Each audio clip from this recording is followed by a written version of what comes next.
Agora, eu tenho uma experiência com o meu filho muito interessante, mas o meu filho chegou um determinada, ele tinha, acho, 11 anos, chegou para mim: não gosto de ser espírita, não gosto de centro espírita, não quero ser espírita. E aí ele ficou esperando qual seria a reação. E eu disse assim: perfeitamente bem, não tem nenhum problema. E o dia que ele ia na reunião era aos sábados. Chegamos no sábado, fomos sair. No domingo de manhã, bem cedo, eu acordei ele: meu filho, se prepare que sua avó, no caso a avó paterna, vem pegar você para te levar no catecismo. Já que você não quer ser espírita, então será católico. E ele ficou assim: que eu acho a religião uma coisa importante, não necessariamente espírita, então você vai. E aí a avó levou, feliz, ele foi para a igreja. Aí ele foi uma semana, na outra, que era bem... Não quero ser católico também, não gosto da igreja. Não tem problema, então não gosto da igreja. E aí, no próximo sábado, eu levantei para a gente sair e chamei ele e disse: olha, meu filho, suas visitas estão ali fora. Ela tem um bolo e tem café. Então você, que visita? Eram os testemunhos de Jeová que bateram na minha porta e eu disse assim: olha, eu sou espírita, não tenho interesse em mudar de religião, mas meu filho é aberto à conversão. Se vocês conseguirem, ele não tem nenhum problema dele ser testemunho de Jeová. A moça ficou um pouco assustada, a gente queria entrar e conversar com ele. Aí ela ficou assim, aí olhou uma para a outra e entraram, assim, bastante medo, sentaram aqui: olha, tem um bolo, café, eu vou chamar. E aí deixei ele e saí. Esse demorou mais tempo, foi uma semana, 2, foram algumas. Aí, não quero ser testemunha de Jeová, eu prefiro ser espírita. Se ele tivesse dito não, eu tentaria budista, Hare Krishna, alguma coisa acabaria, mas ele preferiu o espiritismo. Acho que é porque era mais fácil, menos doloroso, eu não sei. Dona Ana, a senhora teve filhos desafiadores? Depende em que sentido seriam esses desafiadores, né? Acho que com relação ao espiritismo. Ao espiritismo, não. Todos eles encararam com naturalidade, acompanharam o espiritismo e ler livros espíritas. Nunca houve, exatamente porque o processo foi acontecendo com naturalidade. Eles cresceram assim. Já desde o carrinho, eles participavam do culto do Evangelho no lar. E, aliás, o estudo que geralmente os pais mandam os filhos para a casa espírita, eu dava as aulas em casa mesmo. Com o flanelógrafo, as histórias, tudo eu ia contando para que eles conhecessem Jesus dentro de casa. Eu sei que a pergunta foi para você, mas aí eu posso dar uma parte. Quando alguém me pergunta sobre evangelização, e tenho que ser absolutamente sincera, eu não gostava da evangelização, de ir à evangelização. Eu gostava das reuniões doutrinárias.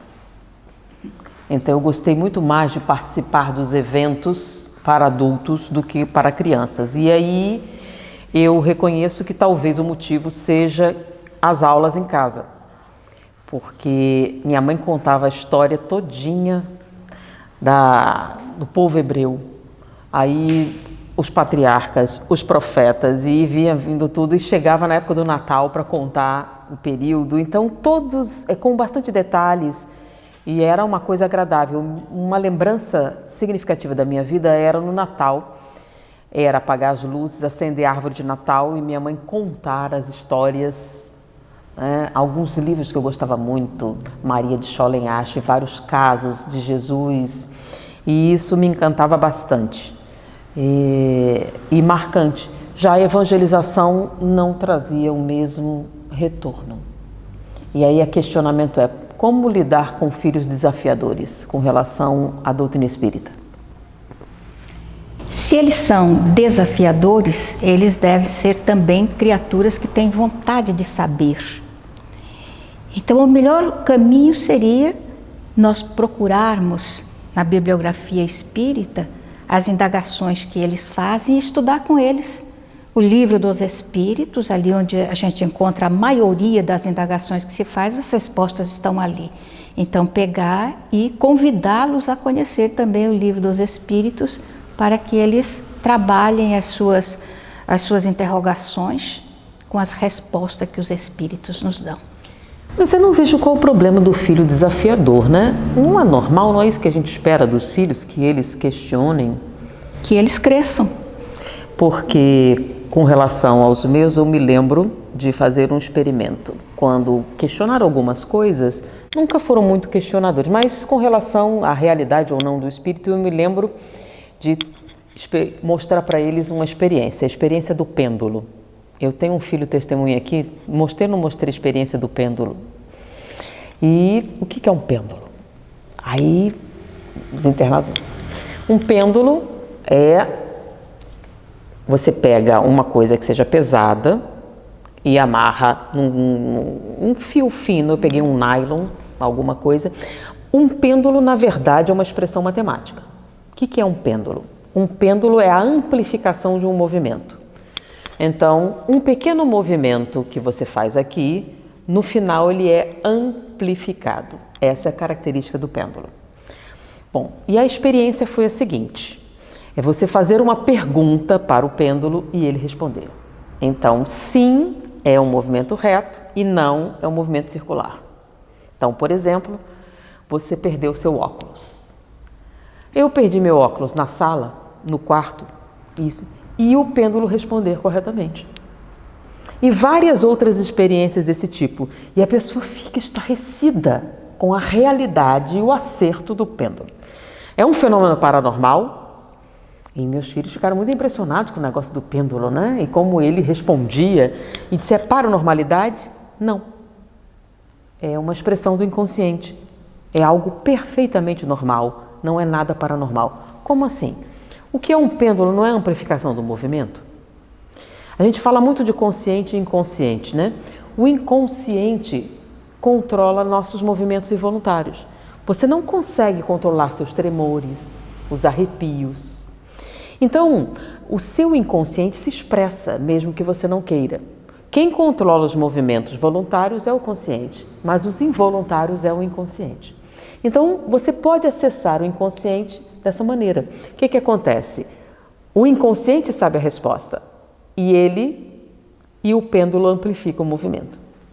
Quando você vê um experimento desse que demonstra a realidade do consciente e do inconsciente, é a brecha que você tem para falar dos fenômenos que vêm depois. Então, se isso é tão extraordinário e é um fenômeno do inconsciente, imagine um fenômeno paranormal. Realmente. E aí começamos com esses experimentos simples sobre hipnose, sobre sugestão mental e outras coisas. Eu teve uma experiência bem interessante de adivinhar o símbolo que eles vão escolher e a gente adivinhar. É porque eu leio pensamentos e aí todos ficam impressionados, né, quando eu acerto o que eles escolhem. Por quê? Porque não é um fenômeno paranormal nem telepatia. Isso é um outro fenômeno chamado sugestão. Não é que eu adivinhei o que vocês iam escolher, vocês escolheram o que eu queria que escolhesse. Mas isso não é possível? Perfeitamente possível. E aí a gente explica. E é a brecha para você falar dos fenômenos da mente. Então, não é tão complicado. Você apenas tem que saber do que está falando. Porque com relação ao desafio, é natural. Se eles não desafiarem nunca, depois você terá um problema, né? É a geração Nini. Ni estuda, ni trabalha, fica até os 40 anos à custa dos pais. Porque é interessante. A gente não sabe exatamente o que quer. Você quer um filho perfeitamente obediente, que nunca questione você, que nunca saia daquilo que você estabeleceu, significa que no futuro você terá alguém sem iniciativa, alguém que vai depender totalmente de você para conseguir um trabalho, para fazer qualquer coisa. Quer que você... É verdade. E é uma forma da gente crescer também, que se os filhos perguntam, eu acho interessante porque o meu padrasto foi um homem muito inteligente e interessante. E eu o admirava também por um aspecto. Eu sempre perguntei muito quando criança. E muitas vezes, perguntas que eu fazia, ele dizia, essa pergunta eu não sei responder, mas eu vou procurar e te respondo depois. E ele nunca deixou de responder.